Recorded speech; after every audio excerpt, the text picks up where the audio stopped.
श्रीमद भागवतम स्कंद चौथा अध्याय 7. अध्यायाचं नाव आहे दक्ष यज्ञाचे पूर्णत्व. तर आता दक्षाने पुन्हा यज्ञ सुरू केलेला आहे आणि त्याच्या यज्ञामध्ये भगवंत प्रकट झाले आहेत. भगवंतांना सर्वजण आता प्रार्थना अर्पण करीत आहेत. हे ब्राह्मण जे आहेत यज्ञासाठी ते आता भगवंतांना प्रार्थना करत आहेत. ते 45 आणि 46 मध्ये त्यांच्या प्रार्थना ऐकल्या आपण. आणि आता 47वा श्लोक आजचा आहे. आपण प्रभुपादांना प्रार्थना करूया की आपल्याला हे समजण्यासाठी ते आशीर्वाद देतील. 47चं भाषांतर आहे. हे यज्ञेश्वर, आम्ही तुमच्या दर्शनाची प्रतीक्षा करीत होतो. कारण वेदोक्त म्हणजे वेदांमध्ये सांगितलेल्या कर्मकांडानुसार यज्ञ समारंभ करण्यास आम्ही असमर्थ ठरलो आहोत. कोणता म्हणजे यज्ञ चालला होता दक्षांचा, तो कसा होता? वेदांमध्ये सांगितलेल्या नुसार होता. दक्षाने यज्ञ कशासाठी केला होता? सकाम, काहीतरी कसली तरी प्राप्ती, सकाम कर्म. हे कर्मकांड असतं, त्याच्यात काय असतं? कामनेने काहीतरी यज्ञ केला जातो. तर तसा यज्ञ आमचा सुरू होता, पण काय झालं? तो काही कारणामुळे आम्ही असमर्थ ठरलो. ते बरंच आधी झालेलं आहे, त्याच्यामुळे असमर्थ आहे. नंतर काय आहे? म्हणून कृपया आमच्यावर तुम्ही काय करा, संतुष्ट व्हा, अशी प्रार्थना करतायत की तो अर्धवट राहिला यज्ञ, तर तो पूर्ण करण्यासाठी या प्रार्थना सगळ्यांच्या सुरू आहेत. तुम्ही आमच्यावर संतुष्ट व्हा अशी आमची तुमच्या चरणांशी प्रार्थना आहे. तुमच्या नामाचे केवळ उच्चारण केल्याने मनुष्य सर्व विघ्नांमधून बाहेर पडू शकतो. जे संकट आहेत, विघ्न म्हणजे संकट, समस्या, ह्याच्यातनं पार पडू शकतो. कशामुळे? केवळ तुमच्या नामाचं उच्चारण केल्यामुळे. तुमच्या उपस्थितीत आम्ही तुम्हाला सादर प्रणाम करतो. दरवेळी काय आपण भगवंतांना स्मरण करून तर करायचोच, पण आता हे ब्राह्मण म्हणतात की आम्ही इतके भाग्यवान आहोत की काय आता आज आमच्या समोर तुम्ही उपस्थित आहात, म्हणून काय आम्ही आता तुम्हाला सादर प्रणाम अर्पण करतो आहोत. तात्पर्यात प्रभुपाद समजवतायत की ऋत्विज म्हणजे हे जे ब्राह्मण आहेत त्यांना ऋत्विज, संस्कृत मध्ये हे शब्द आहे ऋत्विज. ऋत्विजांना पूर्ण आशा होती की आता भगवान विष्णूच यज्ञस्थळी उपस्थित असल्याने आपला यज्ञ निर्विघ्नपणे पार पडेल, कोणतेही विघ्न येणार नाही. पूर्वी भरपूर विघ्न आली होती, पण आता भगवंतच आहेत, त्यामुळे सगळं व्यवस्थित पार पडेल.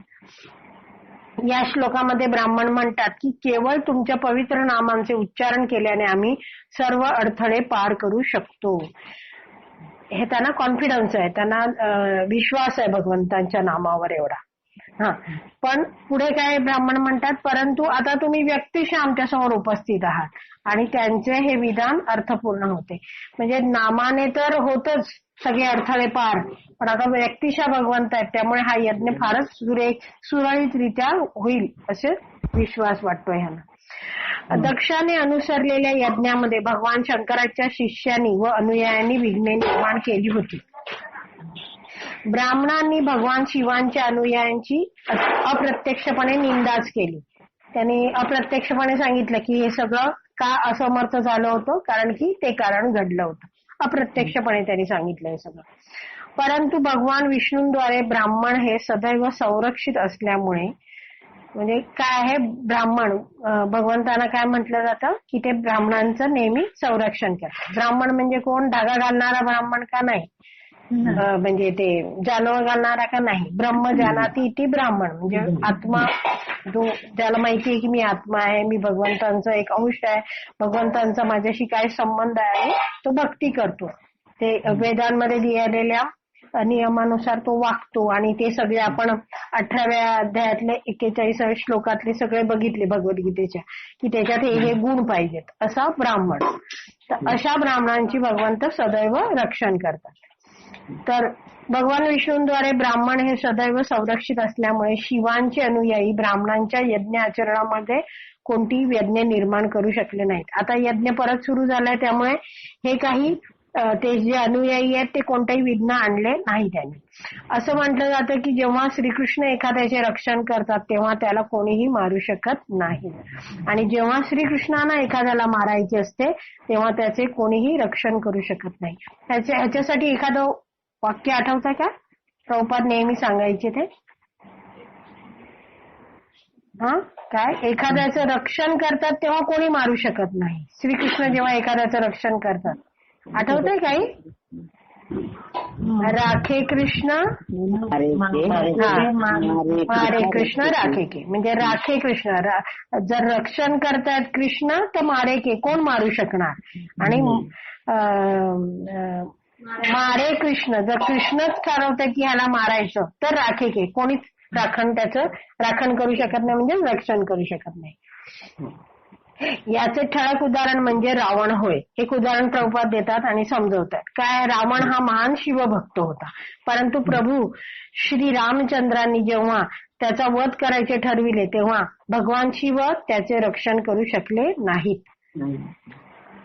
अगदी शंकर व ब्रह्मदेवांसह कोणत्याही देवाने जरी भक्ताला त्रस्त करण्याचे ठरविले तरी श्रीकृष्ण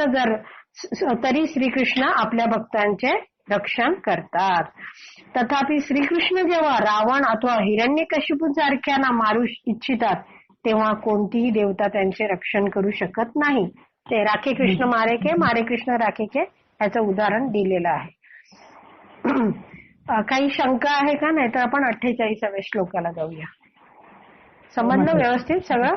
आता 48व्या श्लोकामध्ये आहे मैत्रेय उवाच. मैत्रेय मुनी, कोणाशी संवाद चालू आहे त्यांचा? विदुरांशी चालू आहे. त्यामुळे हे सगळं कथन केलं मैत्रेय मुनींनी आणि आता पुढे सांगतायत. काय? श्री मैत्रेय ऋषी म्हणाले, सर्व उपस्थितांनी भगवान विष्णूंची स्तुती केल्यानंतर भावना शुद्ध झालेल्या दक्षाने शंकरांच्या अनुयायांनी उद्ध्वस्त केलेला यज्ञ पुन्हा चालू करण्याची व्यवस्था केली. ते भगवंत उपस्थित झाले, त्यांची स्तुती झाली आणि आता जो दक्ष आहे त्याची काय आहे? भावना कशी आहे? शुद्ध आहे. आधी त्याची भावना कशी होती? अशुद्ध होती. त्यांनी शंकरांना बरंच काही काही बोललं होतं त्यामुळे. आणि आता दक्षांनी काय केलेलं आहे? यज्ञाची व्यवस्था पूर्ण पुढे सुरू होण्यासाठी कार्य सुरू केलेलं आहे, व्यवस्था सुरू केलेली आहे. 49वा श्लोक भाषांतर. मैत्रेय ऋषी म्हणतात, हे निष्पाप विदूर. जर 49वा श्लोक बघितला आणि शेवटचा शब्द बघितला तर इथे दिलेला आहे इव अनघ. अनघ म्हणजे काय? निष्पाप. हे निष्पाप विदूर, एकमेव भगवान श्री विष्णूच वास्तविकपणे सर्व यज्ञफळांचे भोक्ता आहेत. तरीही अखिल जीवमात्रांच्या ठायी ते परमात्मा रूपाने वास करीत असल्यामुळे केवळ स्वतःच्या हवीर भावानेच ते संतुष्ट झाले होते. म्हणून ते प्रसन्न होऊन दक्षास म्हणाले. तर भगवंतांनी काय सगळ्यांच्या प्रार्थना ऐकल्या आहेत आणि भगवंत कसे आहेत? सगळे यज्ञफळांचे भोक्ता आहेत. आपण बघितलं भगवद्गीतेत की भोक्ता यज्ञ तपसा, ते माहिती आहे. नंतर काय आहे? भगवंत कसे आहेत? सगळ्यांच्या परमात्मा रूपात सगळ्यांच्या जीवमात्रांच्या ठायी आहेत, म्हणजे हृदयात वास करतात. आणि भगवंतांना जेव्हा हवीरभाव दिला गेला, बघा तुपाची घातली, यांनी आहुती घातली, तेव्हा काय झालं? भगवंतांनी स्वतःचा हवीरभाव स्वीकारला आणि ते संतुष्ट झाले आणि ते आता प्रसन्न झालेत आणि दक्षाला म्हणतायत. पुढचा 50व्या श्लोकापासून भगवंत काय म्हणतात ते आपण ऐकणार आहोत. त्याच्या आधी प्रभुपाद इथे तात्पर्यात समजवतात.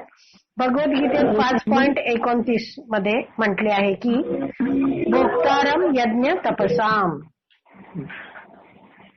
म्हणजे काय? भगवान श्री विष्णू किंवा श्रीकृष्ण हेच सर्व यज्ञांच्या आणि तपश्चर्येच्या फळांचे परमश्रेष्ठ भोक्ता आहेत. भोक्ता म्हणजे काय?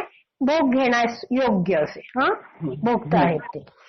मनुष्य कोणतेही कार्य करीत असला तरी त्या कार्याचे अंतिम ध्येय श्री विष्णूच आहे. म्हणून आपल्याला नेहमी म्हटलं जातं की काही करताना भगवंतांना आपण केंद्रात बिंदू म्हणून ठेवायचं.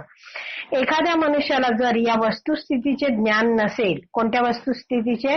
की कोणत्याही कार्याचं अंतिम ध्येय काय? विष्णू आहे, म्हणजे भगवंतांना आनंद देणं आहे, संतुष्ट करणं आहे. हे जर ज्ञान नसेल तर तो काय आहे? त्याची खचितच दिशाभूल झालेली आहे. दिशाभूल झालाय म्हणजे मनुष्य जीवनाचं कर्तव्य आहे भगवंतांची भक्ती करणं, पण ह्याची दिशाभूल झालाय, हा दुसऱ्याच दिशेला जात आहे. श्री विष्णू हे पुरुषोत्तम भगवान असल्यामुळे त्यांनी कोणाकडून काही मागावे असे काहीच नाही. भगवंत कसे आहेत? आत्माराम आहेत. भगवंत स्वतःमध्येच संतुष्ट आहेत. त्यांना कोणाकडे काहीही मागायला लागायचं असं काही नाहीये.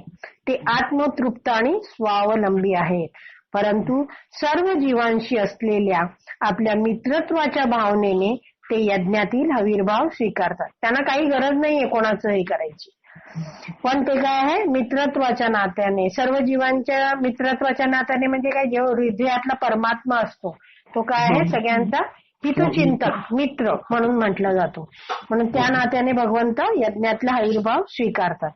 त्यांना जेव्हा त्यांचा यज्ञफळाचा भाग अर्पण करण्यात आला तेव्हा ते अतिशय संतुष्ट झाल्यासारखे दिसत होते. भगवद्गीतेत 9.26 मध्ये म्हटले आहे की पत्रम पुष्पम फलम तोयम योमे भक्त्या प्रयश्यती. म्हणजे काय? एखाद्या भक्ताने जर प्रेमाने व भक्तीने भगवंतांना एखादे पान, फळ, फूल, पाणी अर्पण केले तर भगवंत ते स्वीकारतात आणि संतुष्ट होतात. ते जरी पूर्णतः स्वावलंबी असले तरी त्यांना कोणाकडूनही कोणत्याही गोष्टीची आवश्यकता नसली तरी ते अशी भक्तिभावाने अर्पिलेली गोष्ट स्वीकारतात. कारण परमात्मा रूपाने त्यांचे सर्व जीव प्राणी मात्रांशी मित्रत्वाचे नाते आहे.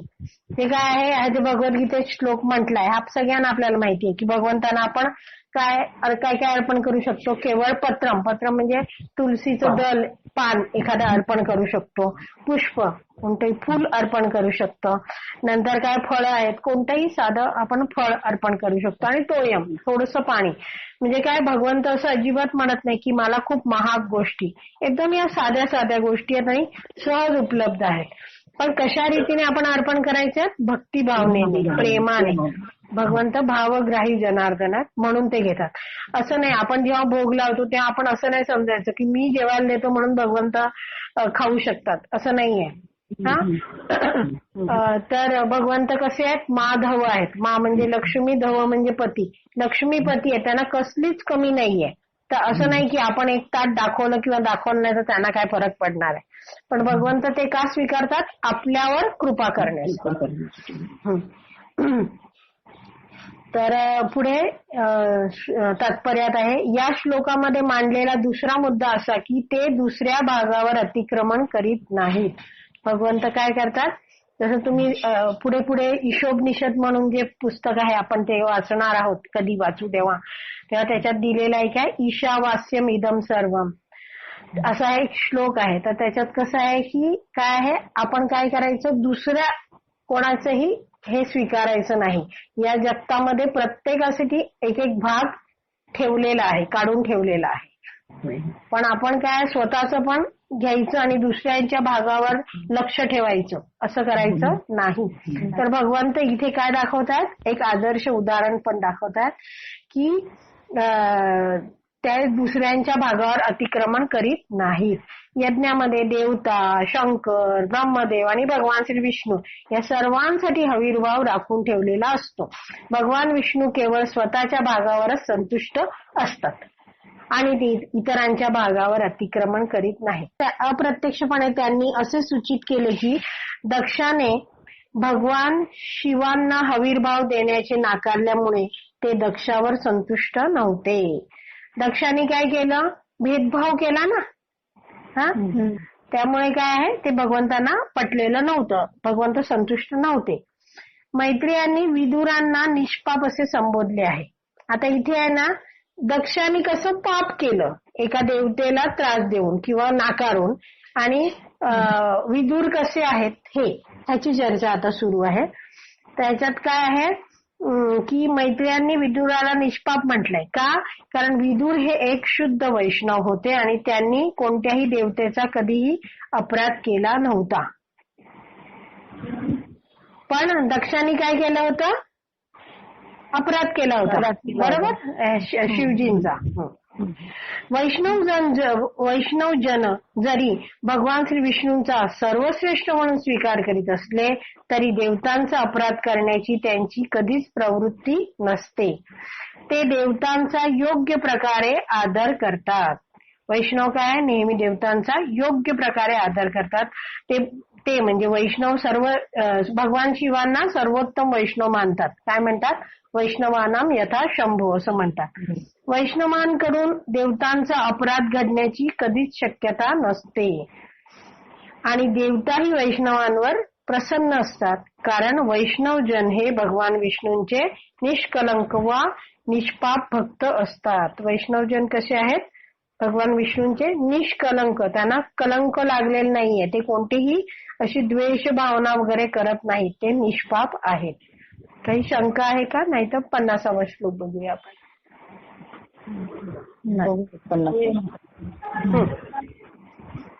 श्री भगवान उवाच.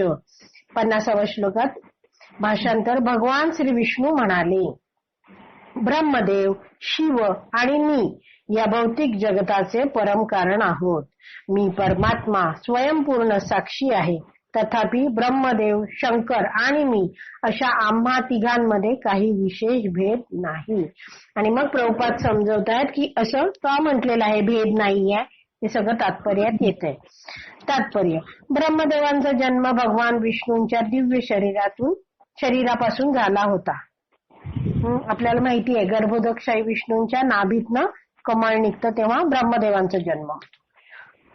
आणि शंकरांचा जन्म ब्रह्मदेवांच्या शरीरापासून झाला होता. आपल्याला ही माहिती आहे की ब्रह्माजींनी जेव्हा 4 कुमारांची निर्मिती केली, मग 4 कुमार म्हटले की नाही, आम्ही कसे आहोत, नारायण परायण, आम्हाला भगवंतांची भक्ती करायची आहे. त्यामुळे काय आहे, अगदी आवरून घेतला तरी ब्रह्माजींना क्रोध आला. त्यामुळे ब्रह्माजींच्या भ्रुकुटीतून 2 भुयांच्या मध्यभागून शिवजींचा जन्म झाला. म्हणून भगवान विष्णू परम कारण होत. म्हणजे काय, पहिले विष्णू आहेत, विष्णूंमधून ब्रह्मादेव आले, ब्रह्मादेवून शंकर आले, म्हणून काय आहे, विष्णू परम कारण आहेत.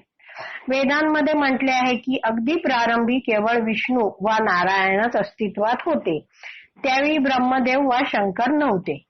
लक्षात येत आहे ना हे माताजी? त्याचप्रमाणे शंकराचार्यही म्हणतात, शंकराचार्यांनी सांगितलेलं आहे, नारायण परहा, म्हणजे काय, नारायण हे सर्वात प्रमुख आहेत, उगम स्थान आहेत असं सांगितलेलं आहे त्यांनी.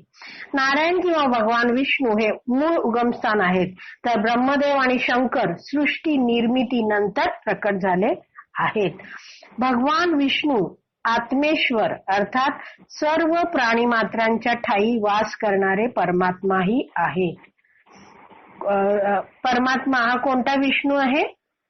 शिरोदक्षाही विष्णू, बरोबर. त्यांच्या मार्गदर्शनाखाली, म्हणजे परमात्माच्या मार्गदर्शनाखाली हृदयांतरातून सर्व गोष्टींची प्रेरणा मिळते. म्हणजे काय आहे, आपल्याला बघा, आपण बरेचदा म्हणतो की मला आतून आवाज आला आणि मी ते केलं, तर जो आतला आवाज असतो ते काय आहे, परमात्मा असतात. ते आपल्याला हृदयाच्या आतून, अंतरातून, आतून मार्गदर्शन करीत असतात आणि प्रेरणा देत असतात. उदाहरणार्थ श्रीमद भागवतांच्या प्रारंभी म्हटले आहे की तेने ब्रह्म हृदा, त्यांनी ब्रह्मदेवांना हृदयांतरातून प्रथम ज्ञान दिले. हे काय आहे, जर पहिला श्लोक बघितला तर त्यात दिलेला आहे की भगवंतांनी काय केलं, ब्रह्माजींना सगळं ज्ञान, वेद वगैरे सगळं ज्ञान कुठे दिलं, हृदयाच्या अंतरातून दिलं, हृदयातून दिलं. भगवद्गीतेमध्ये 10.2 मध्ये भगवान श्रीकृष्ण म्हणतात, अहम आदिर्हि देवानाम. म्हणजे काय, भगवान विष्णू वा श्रीकृष्ण हे काय आहेत, ब्रह्मदेव आणि शंकरासहित सर्व देवतांचे उगमस्थान आहेत. भगवद्गीतेतला 10.8 हा श्लोक आहे. आपण बघितलं की भगवद्गीतेत चतुर्श्लोकी भगवद्गीता आहे. 8, 9, 10, 11 हे 4 श्लोक मिळून चतुर्श्लोकी भगवद्गीता. त्याचा पहिला श्लोक आहे 10.8. त्यात आहे श्रीकृष्ण म्हणतात, अहम सर्वस्य प्रभो, सर्व गोष्टींचा उगम माझ्यापासून होतो. यामध्ये सर्व देवतांचाही समावेश होतो. सर्व गोष्टींमध्ये काय, देवतांचाही समावेश आहे. त्याचप्रमाणे वेदांत सूत्रामध्ये आहे जन्मादस्य यतः, जन्मादस्य यतः. आणि उपनिषद मध्ये काय दिलेलं आहे, यतो वा इमानी भूतानी जायन्ते असं दिलेलं आहे. म्हणजे काय, हे सगळं सर्व गोष्टींचा उगम भगवान विष्णूंपासून होतो. सर्व गोष्टींचे पालन ते करतात आणि सर्व गोष्टींचा विनाश त्यांच्या शक्तीने होतो. म्हणून त्यांच्यापासून निर्माण होणाऱ्या शक्तीच परस्पर क्रिया करतात आणि अखिल सृष्टीची निर्मिती व तिचा विनाश करतात. म्हणजे काय, भगवंतांमधूनच सर्व काही येतं एवढं कळलं. मग भगवंतांपासून हे जे आलेले आहेत ब्रह्मा विष्णू महेश, त्याच्यात काय आहे, ब्रह्माजी निर्मिती करतात सृष्टीची, विष्णू पालन करतात आणि शिवजी महेश आहेत ते काय करतात, विनाश करतात. तर अशा तऱ्हेने काय आहे, ह्या तिन्ही काय आहेत, भगवंतांच्या शक्ती आहेत. हा बरोबर ना. आता आपण गुणावतार बघितले, जे हे गुणावतार आहेत. जे ब्रह्माजी आहेत ते भगवंतांचा रजोगुणातला अवतार आहेत. विष्णू आहे ते इथे सत्वगुणाचं पालन करणार आहेत, सत्वगुणाचा अवतार. आणि शिवजी आहे तिथे विनाश करतात, तर ते तमोगुणातला अवतार आहे. तर तसं आहे. तर हे सगळे काय आहेत, भगवंतांची शक्ती आहे, हे सांगितलंय इथे. तर इथे पुन्हा एकदा वाचते मी. सर्व गोष्टींचा उगम भगवान विष्णूंपासून होतो. ते सगळ्यांचं पालन करतात आणि विनाश पण करतात. कळलं? म्हणजे हे सगळं काय होतं, ब्रह्मा विष्णू महेश हे सगळे काय आहेत, भगवंतांचे शक्ती आहेत आणि त्याच्यामुळे हे सगळं कार्य घडतं. म्हणूनच त्यांच्यापासून निर्माण होणाऱ्या शक्ती ह्या सगळ्या आहेत ना, ब्रह्मा विष्णू महेश हे भगवंतांपासूनच निर्माण होणारे आहेत. ह्या काय येतात, परस्पर क्रिया करतात, म्हणजे वेगवेगळे क्रिया करतात आणि त्यामुळे काय होतं, अखिल सृष्टीची निर्मिती आणि विनाशही करतात. एवढं क्लिअर झालं माताजी? अशा प्रकारे भगवंतच कारण आणि परिणामही आहेत. म्हणजे भगवंतच काय करतात, निर्माण करतात आणि मग थोडा काळ ठेवून मग पूर्ण विरामही त्याला देतात. आपल्या दृष्टीपथातील प्रत्येक गोष्ट म्हणजे त्यांच्या शक्तीची परस्पर क्रिया आहे आणि सर्व शक्तींचा उगम त्यांच्यापासून होत असल्यामुळे ते कारण आणि परिणाम आहेत. आपल्याला जी कोणती गोष्ट दिसते ती काय आहे, भगवंतांच्या शक्तीमधूनच निघालेली आहे. म्हणजे काय आहे, हे सगळं भगवंतांची शक्ती आहे. शक्तींमुळेच ते सगळं काही घडतंय, त्यामुळे ते कारण आहे आणि परिणामही आहे असं सांगितलं. पुढे प्रभुपाद सांगतात, त्याचप्रमाणे सर्व काही त्यांच्यापासून भिन्न आणि अभिन्न आहे.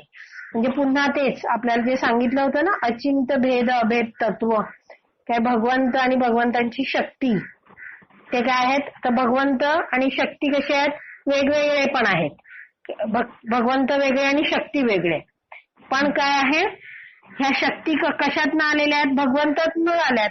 म्हणजे एकाच वेळी त्या वेगळ्या पण आहेत आणि एकाच वेळी काय ते भगवंतांवर अवलंबून आहेत आणि भगवंतांमधल्याच आहेत त्या. अशा तऱ्हेने प्रभुपाद इथे सांगतात की ते काय आहे, भिन्न पण आहे आणि अभिन्न पण आहे. तर आता इथे पुढे दिलेलं आहे की असं म्हटलं जातं, सर्वम खल्विदम ब्रह्म. ह्याचा अर्थ काय आहे माहिती का, सर्वम खल्विदम ब्रह्म म्हणजे सर्व इदम म्हणजे काय आहे, निर्मिती पोषण संहार हे सगळं जे आहे ते. खलू या शब्दाचा अर्थ आहे ह्याच्यात काही शंकाच नाही. आणि ब्रह्म म्हणजे काय, भगवंतांचे तेज किंवा भगवंतांची शक्ती. म्हणजे हे जे काय होतं, निर्मिती पालन संहार हे कोण करतं, भगवंतांची शक्तीच वाटेच केलं जातं. सर्वम खल्विदम ब्रह्म म्हणजे काय, सर्वोच्च दृष्टिकोनातनं पाहता ब्रह्माच्या पलीकडे काहीच नाही. म्हणजे काय, ब्रह्म इथे म्हणजे ब्रह्म म्हणजे काय, भगवंतांची शक्ती. ब्रह्म इथे जो ब्रह्म लिहिलाय त्याचा अर्थ काय आहे, भगवंतांची शक्ती, भगवंतांचं तेज. लक्षात आलं माताजी? हरी बोल. हा. आणि म्हणूनच ब्रह्मदेव आणि शिव हे निश्चितच त्यांच्यापासून अभिन्न आहेत. म्हणजेच काय, वेगळे नाहीत. म्हणजेच काय, शिवजी आणि ब्रह्माजी पण काय आहेत, भगवंतांची शक्ती आहेत. म्हणूनच या श्लोकामध्ये शेवटी भाषांतरात भगवंत काय म्हणतात, ब्रह्मदेव शंकर आणि मी या तिघांमध्ये काही विशेष भेद नाही. कारण काय आहे, शक्तीबद्दल ते बोलतायत. समजलं ना माताजी? हे काही शंका नाहीये ना? सर्व खल्विदम ब्रह्म. आता सर्व खल्विदम ब्रह्म असं आहे ना, तर ब्रह्म बाजूला ठेवा. ब्रह्म म्हणजे भगवंतांचं तेज, भगवंतांची शक्ती. हा. आणि खलू अधिक इदम आहे. हा. तर खलूला पण बाजूला ठेवा. तर उरतं काय, सर्वम आणि इदम. बरोबर. तर सर्वम इदम म्हणजे काय, इथे जे काही दिसतंय काय आहे, पहिले तर निर्मिती होते, मग सृष्टीमध्ये सृष्टीची निर्मिती होते, मग पालन पोषण होतं आणि मग संहार होतो.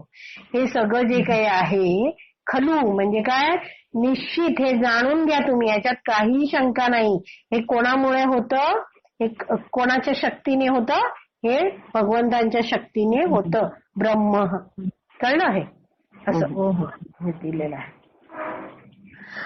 आता 51वा श्लोक. भगवंत पुढे म्हणाले, हे द्विज दक्ष.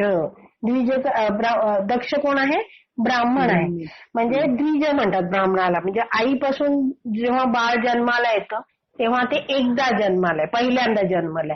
पण जेव्हा त्याची दीक्षा होते तेव्हा काय होतं, त्याचं दुसऱ्यांदा, म्हणजे ब्राह्मणांची मुंज होते बघा, तेव्हा त्याला ते जानवं दिलं जातं. आणि तेव्हा त्याला काय म्हणतात, त्या मुलांना जेव्हा त्याची मुंज होते तेव्हा त्याला म्हटलं जातं की आता तू द्विज झाला, ब्राह्मण झाला, दुसऱ्यांदा जन्म झाला. दुसरा जन्म असतो तो गुरु देतो असं म्हणतात. ठीक आहे. म्हणून हे द्विज दक्ष, मी मूळ पुरुषोत्तम भगवान आहे. पण या भौतिक विश्वाची निर्मिती, पालन आणि संहार करण्याकरता मी माझ्या भौतिक शक्तीच्या माध्यमातून कार्य करतो. आणि या कार्यांच्या विविध श्रेणीनुसार माझ्या प्रतिनिधित्वांना निरनिराळी नावे दिली जातात. म्हणजे काय, माझ्या भौतिक शक्तींद्वारे मी कार्य करतो आणि ज्या ज्या जसं जसं काय श्रेणी आहे, कोणत्या प्रकारचं कार्य आहे, त्यानुसार हे जे माझं प्रतिनिधित्व केलं जातं, जे जे करतात त्यांना निरनिराळी नावं दिली जातात. तात्पर्यात प्रभुपाद समजवतात. भगवद्गीतेमध्ये 7.5 मध्ये म्हटलंय, जीवभूताम महाबाहो. संपूर्ण जग म्हणजे परम उगमस्थान पुरुषोत्तम भगवंतांपासून उगम पावलेली शक्ती आहे. आणि म्हणजे काय आहे, भगवंत काय म्हणतात, ही जे सगळं जगत दिसतंय हे सगळं काय आहे, भगवंतांपासून उगम झालेली एक शक्ती आहे. आणि गीतेमध्ये पुढे म्हटलं आहे, त्याच श्लोकाचा अर्थ प्रभुपाद समजवतात स्टेप बाय स्टेप. तेच भगवंत श्रेष्ठ व कनिष्ठ श्रेणींच्या शक्तीमध्येही कार्य करतात. म्हणजेच काय आहे, भगवंतांच्या विविध शक्ती आहेत असं सांगितलेलं आहे. श्रेष्ठ शक्ती म्हणजे जीव आहे, जीवात्मा आहेत, ते काय आहे, भगवत धामातनं आलेले आहेत, सच्चिद आनंद आहेत, म्हणून ते कसे आहेत, श्रेष्ठ शक्ती आहे त्यांची. जीवात्मा. आणि हे काय आहे, जीव काय आहेत, भगवंतांचे अंश आहे. इथपर्यंत कळलं.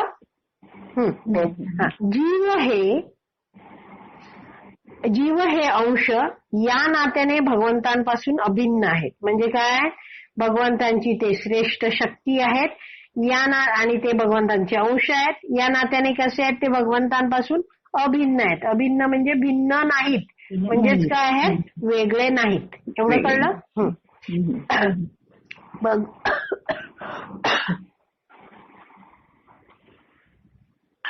भगवंतांपासून उगम पावणारी शक्ती त्यांच्यापासून मुळीच भिन्न नाही, एवढं कळलं आपल्याला. तथापि या भौतिक जगताच्या वास्तविक कार्यामध्ये जीव हा भौतिक शक्तीच्या विविध गुण आणि रूपांच्या प्रभावाखाली असतो. आता आपल्याला माहिती आहे, जीवात्मा जेव्हा भगवंताकडे आहे तेव्हा तो भगवंतांच्या सेवेत आहे. जसा त्याला द्वेष वाटतो आणि स्वतः स्वामी बनण्याचा प्रयत्न करायला लागतो तेव्हा तो खाली येतो या सृष्टीत. आता इथे आला की इथे काय होतं ते दिलेलं आहे की भौतिक जगाच्या काय करतो तो, भौतिक जगताच्या वास्तविक कार्यामध्ये हा जीव जेव्हा असतो तेव्हा तो काय करतो, भौतिक शक्तीच्या विभिन्न गुण, आपल्याला माहितीये 3 गुण आहेत.